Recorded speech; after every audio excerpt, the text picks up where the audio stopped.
사랑하고 축복합니다. 4월 16일 수요일입니다. 오늘 이 하루도 우리 예수님의 고난에 동참하는 복된 가족들이 되시기를 축복합니다. 오늘 말씀은 세 번의 부인이라는 제목으로 함께 말씀을 나누고자 합니다. 오늘은 누가복음 22장 54절에서 71절까지 말씀입니다. 말씀 봉독합니다. 예수를 잡아 끌고 대제사장의 집으로 들어갈새 베드로가 멀찍이 따라가니라. 사람들이 뜰 가운데 불을 피우고 함께 앉았는지라. 베드로도 그 가운데 앉았더니 한 여종이 베드로의 불빛을 향하여 앉은 것을 보고 주목하여 이르되 이 사람도 그와 함께 있었느니라 하니 베드로가 부인하여 이르되 이 여자여 내가 그를 알지 못하노라 하더라. 조금 후에 다른 사람이 보고 이르되 너도 그 도당이라 하거늘 베드로가 이르되 이 사람아 나는 아니로라 하더라. 1시간쯤 있다가 또 한 사람이 장담하여 이르되 이는 갈릴리 사람이니 참으로 그와 함께 있었느니라. 베드로가 이르되 이 사람아 나는 네가 하는 말을 알지 못하노라. 아직 말하고 있을 때에 닭이 곧 울더라. 주께서 돌이켜 베드로를 보시니 베드로가 주의 말씀 곧 오늘 닭 울기 전에 네가 3번 나를 부인하리라 하심이 생각나서 밖에 나가서 심히 통곡하니라. 지키는 사람들이 예수를 희롱하고 때리며 그의 눈을 가리고 물어 이르되 선지자 노릇하랴 너를 친 자가 누구냐 하고 이 외에 많은 말로 욕하더라. 날이 새매 백성들의 장로들 곧 대제사장들과 서기관들이 모여서 예수를 그 공회로 끌어들어 이르되 네가 그리스도이거든 우리에게 말하라. 대답하시되 내가 말할지라도 너희가 믿지 아니할 것이요 내가 물어도 너희가 대답하지 아니할 것이니라. 그러나 이제부터는 인자가 하나님의 권능의 우편에 앉아 있으리라 하시니 다 이르되 그러면 네가 하나님의 아들이냐 대답하시되 너희들이 내가 그라고 말하고 있느니라. 그들이 이르되 어찌 더 증거를 요구하리요 우리가 친히 그 입에서 들었노라 하더라. 아멘. 오늘 말씀 제목은 3번의 부인이라는 제목으로 함께 말씀을 나누고자 합니다. 성도 여러분, 우리는 종종 예상치 못한 자리에서 신앙의 시험을 마주칠 때가 많이 있죠. 그 자리에서 우리는 어떤 생각, 어떤 선택을 하느냐가 우리의 믿음을 드러낼 때도 있습니다. 그 선택의 기로에서 잘 이기면 좋겠지만 우리는 그 선택의 기로에서 많이 넘어지거나 죄를 지을 때가 많이 있다라는 겁니다. 여러분, 성공보다 실패의 길을 걸어갈 때가 종종 더 많이 있을 때도 있지요. 하나님이 기뻐하시는 자리보단 불순종의 자리, 교만의 자리, 이런 자리로 갈 때가 참 많이 있습니다. 여러분, 우리가 불순종의 자리 또는 교만의 자리, 죄를 지었을 때에 우리는 어떤 마음, 어떤 자세로 주님 앞에 돌아올 수 있어야 할까요? 오늘 그 유명한 이 베드로의 3번의 부인 이 사건을 통하여 또 이 고난 주간에 이 질문에 대한 답을 오늘 말씀 속에서 찾아낼 수 있기를 간절히 소원합니다.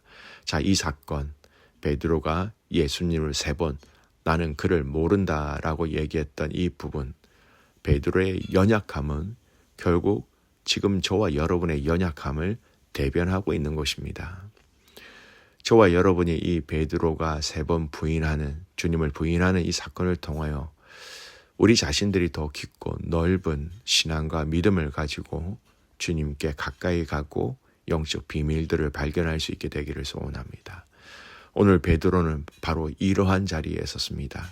예수님이 붙잡히셨고 베드로는 멀찍이 따라갑니다. 이 멀찍이라는 이 발걸음도 결국은 두려움과 근심과 염려와 걱정, 이것이 결국 3번의 부인으로 이어졌다라는 겁니다.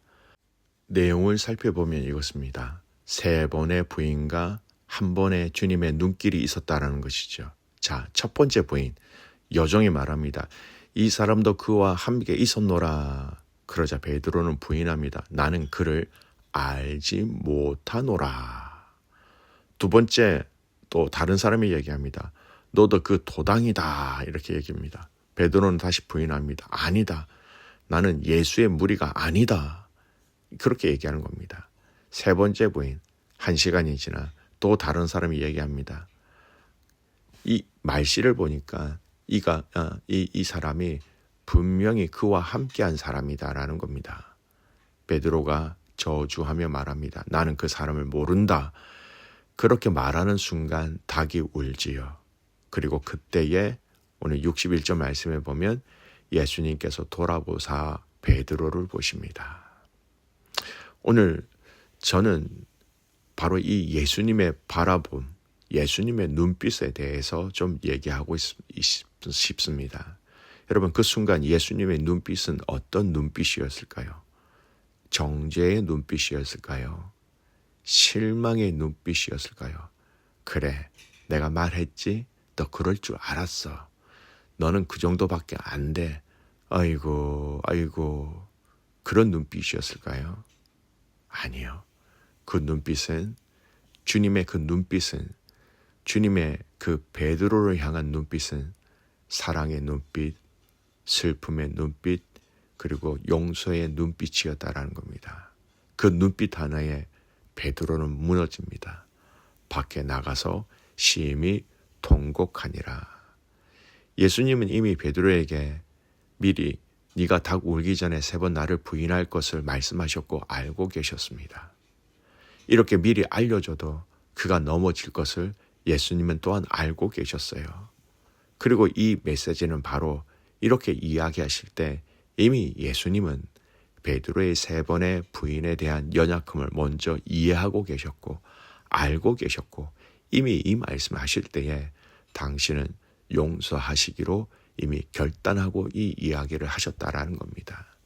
절대 징계의 시선이 아니었습니다. 오히려 안타까워하시는 눈물, 오히려 위로하시는 시선이었다라는 겁니다. 여러분, 오늘 이 주님의 시선, 이 주님이 우리의 삶에 계속해서 주님의 시선을 두고 계시다는 이 부분들을 깊이 묵상해 보셨으면 좋겠습니다. 여러분, 우리도 베드로처럼 신앙을 부인하거나 외면할 때가 많이 있습니다. 사람들 앞에서 믿음을 숨기고 불편함을 피하려고 진리를 외면하고 세상과 타협하고 주님을 잊을 때 그 순간에도 주님은 우리를 바라보고 계시다라는 겁니다. 그 눈빛은 꾸짖는 것이 아니라 다시 부르시는 눈빛입니다. 나는 너를 사랑한다. 그럼에도 불구하고 나는 너를 포기하지 않는다. 결코 나는 너를 버리지 아니한다. 이것이 바로 주님의 눈빛이라는 겁니다. 이후에 여러분, 베드로의 삶이 어떻게 변했습니까? 베드로는 눈물로 회개했기에 부활하신 예수님 앞에 회복되어집니다. 그리고 교회의 반석이 되어줄 수 있다라는 것입니다. 그의 이름이. 우리도 실패합니다. 그러나 그 실패의 끝에서 주님의 눈빛을 마주한 사람들은 다시 시작할 수 있습니다. 부활하신 주님이 베드로에게 찾아가시죠. 그리고 그에게 네가 나를 사랑하느냐 3번 질문하십니다. 여러분, 이 3번은요 굉장히 많은 의미를 가지고 있습니다. 베드로의 3번의 부인의 그 부인의 그 연약함을 마치 있는 모습 그대로 3번 덮으시는, 3번 치유하시는 회복의 의미의 3번도 들어가 있습니다.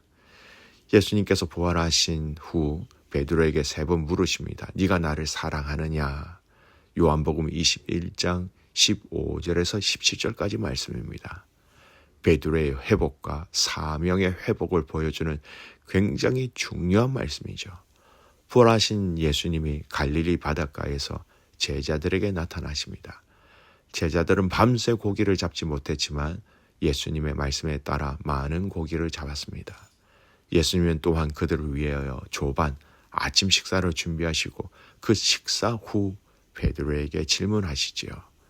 21장 15절 요한의 아들 시몬아 네가 이 사람들보다 나를 더 사랑하느냐? 베드로가 주님 그러하나이다. 내가 주님을 사랑하는 줄 주님께서 아시나이다. 예수께서 이르시되 내 양을 먹이라고 말씀하십니다. 또 질문하십니다. 요한복음 21장 16절. 요한의 아들 시몬아 네가 나를 사랑하느냐? 주님 그러하나이다. 내가 주님을 사랑하는 줄 주님께서 아시나이다. 예수께서 이르시되 내 양을 치라. 또 마치자마자 또 17절 또 질문하십니다. 요한의 아들 시몬아 네가 나를 사랑하느냐? 베드로가 근심하여 이르되 주여 모든 것을 아시오매 내가 주님을 사랑하는 줄 주께서 아시나이다. 예수님이 이르시되 내 양을 먹이라 라고 말씀하십니다. 세 번째 질문에 베드로는 상심합니다. 아마 3번 부인했던 일이 떠올랐을 것입니다. 그러나 그에게 이 사랑을 통하여 이 질문을 통하여 그의 모든 연약함과 상처를 치유하시고 회복하게 하시고 내 양을 먹이라 라고 신자들을 믿음의 성도들을 영적으로 돌보라고 사명을 그에게 말씀하십니다. 오늘 주님은 우리를 향해 너는 나를 사랑하느냐라고 묻고 계십니다. 우리의 대답은 이런 대답이었으면 좋겠습니다. 주님, 제가 주님을 사랑하는 줄 주께서 아시나이다. 오늘 이 고난주간에 베드로의 이 3번의 부인을 예수님은 또한 3번의 질문으로 회복시켜 주셨습니다. 이게 우리 주님의 마음이라는 겁니다. 얼마나 베드로를 사랑하고 계셨는지, 얼마나 그에게 사명을 맡겨주셨는지, 이것 지금 이 시대를 살아가고 있는 저와 여러분에게 주신 주님의 메시지라는 겁니다. 사랑하는 믿음의 성도 여러분, 3번 모른다고 주님을 부인했던 베드로를 예수님은 끝까지 포기하지 아니하시고 그를 사랑하시고 그 상처와 모든 연약함을 3번의 사랑의 질문으로 회복시켜 주시고 그에게 사명을 주셨다라는 겁니다. 이 고난주간에 사랑하는 주님께서 여러분에게 3번 네가 나를 사랑하느냐라고 질문하셨을 때에 여러분 사랑합니다 라고 고백할 수 있게 되기를 소원합니다. 그 고백은 여러분 안에 신앙의 인생의 상처가 회복되어진 자만이 그 고백을 할 수 있습니다. 그리스도의 사랑으로 오늘 넉넉히 우리를 이기게 하시는 그 아버지의 사랑으로 이렇게 믿음으로 고백할 수 있는 저와 여러분이 될 수 있기를 주님의 이름으로 축복합니다. 아멘. 기도합니다. 하나님 아버지 감사합니다. 고난주간 오늘 이 베드로의 3번의 부인의 사건을 통하여서 우리가 많은 것을 보고 많은 것을 느끼며 많은 것을 돌아볼 수 있게 해주셔서 감사합니다. 네가 나를 사랑하느냐라고 질문하였을 때에 그 질문 속에 예수님의 용서와 예수님의 회복이 숨겨져 있었다라는 것, 그 예수님의 시선이 베드로를 회복시켜 주신 것처럼 오늘 믿음의 성도들의 삶 가운데 연약하고 실패하고 주저앉은 삶의 영역들이 있다면 그 자리에서 일어나게 하시고 그 신앙의 고백을 통하여 주님을 사랑하며 그 신앙 고백 가운데 주님의 사명을 발견하며 주님의 사명을 순종해 나갈 수 있는 믿음의 가족들 되게 하옵소서. 그렇게 하실 주님을 신뢰하며 살아서 역사하시는 예수 그리스도의 이름으로 감사하며 기도드리옵나이다. 아멘.